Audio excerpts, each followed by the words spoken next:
Please statement मिल रहा, please please please. No no, माननीय रक्षा मंत्री जी, आप कॉल ऑलरेडी रक्षा मंत्री जी। नो, माननीय रक्षा मंत्री जी अपना बयान दें। आदरणीय उपसभापति महोदय, मैं इस गरिमामयी सदन को अरुणाचल प्रदेश के तवांग सेक्टर में हमारी सीमा पर 9 दिसंबर 2022 को हुई एक घटना के बारे में अवगत कराना चाहूंगा। उपसभापति महोदय, 9 दिसंबर 2022 को चाइनीज पीएलए ट्रुप्स ने तवांग सेक्टर के यांगसे एरिया में लाइन ऑफ एक्चुअल कंट्रोल पर अतिक्रमण कर स्टेटस को एक तरफा बदलने का प्रयास किया। चाइना के इस प्रयास का हमारी सेना ने दृढ़ता के साथ सामना किया। उपसभापति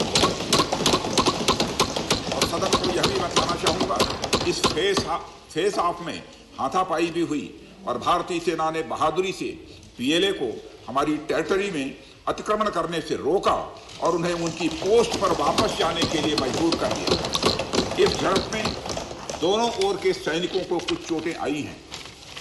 उपसभापति महोदय, मैं इस सदन को यह बताना चाहता हूं कि हमारे किसी भी सैनिक की न तो मृत्यु हुई है और न ही कोई गंभीर रूप से घायल हुआ।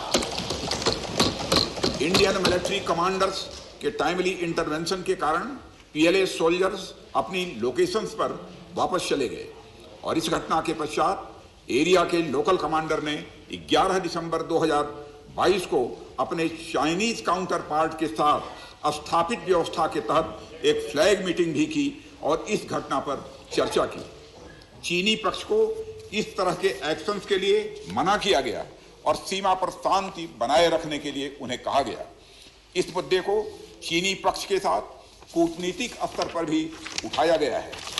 उपसभापति महोदय, मैं इस सदन को आश्वस्त करना चाहता हूं कि हमारी सेनाएं हमारी भौमिक अखंडता को सुरक्षित रखने के लिए पूरी तरह से प्रतिबद्ध हैं और इसके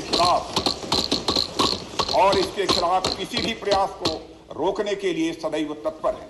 मुझे विश्वास है कि यह सदन हमारी सेनाओं की वीरता और साहस को एक स्वर से समर्थन देगा और अध्यक्ष महोदय, मैं आश्वस्त हूं कि यह संसद बिना किसी संशय के भारत की सेना की क्षमता, शौर्य, पराक्रम और प्रतिबद्धता का भी अभिनंदन करेगी।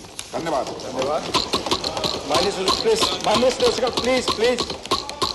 माननीय रक्षा मंत्री के अरुणाचल प्रदेश के तवांग सेक्टर में 9 दिसंबर 2022 को जो घटना घटी उसके बारे में एक विस्तृत वक्तव्य सदन के समक्ष रखा है। माननीय सदस्यगण, हमारी सेनाएं पूरी मुस्तैदी और ताकत के साथ हमारी सीमाओं पर तैनात हैं और उनके शौर्य और वीरता पर पूरे सदन को हम सबको विश्वास और भरोसा है। देश की सीमाओं की सुरक्षा और संप्रभुता के लिए सर्वोच्च बलिदान देने में भी हमारे सैनिक सदैव तत्पर हैं और रहेंगे। माननीय सदस्य, यह एक संवेदनशील विषय है। जैसा माननीय रक्षा मंत्री जी ने बताया, सरकार उत्पन्न हुई स्थिति को पूरी गंभीरता के साथ ले रही है और सभी आवश्यक कदम उठा रही है।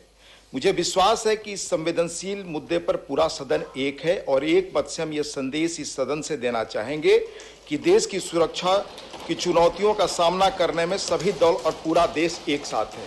माननीय सदस्यगण, मैं आपको बताना चाहूंगा इस सदन के अतीत के कुछ उदाहरण। सेशन नंबर 210 में 6/3/2007 को Naxal attack on Shri Sushil Kumar Mahato MP Lok Sabha, इस विषय पर। फिर सेशन नंबर 212 26/11/2007 को सीरियल बम ब्लास्ट यूपी। फिर सेशन नंबर 215 13/3/2009 को फॉलोअप मुंबई टेररिस्ट एक्ट। फिर 215 सेशन में 18/2/2009 को सिचुएशन इन श्रीलंका। इन संवेदनशील विषयों को देखते हुए क्वेरी पूछने के बहस करने की आगे प्रक्रिया नहीं बढ़ी, इसलिए इस पर भी जो क्वेरी आए हैं मैं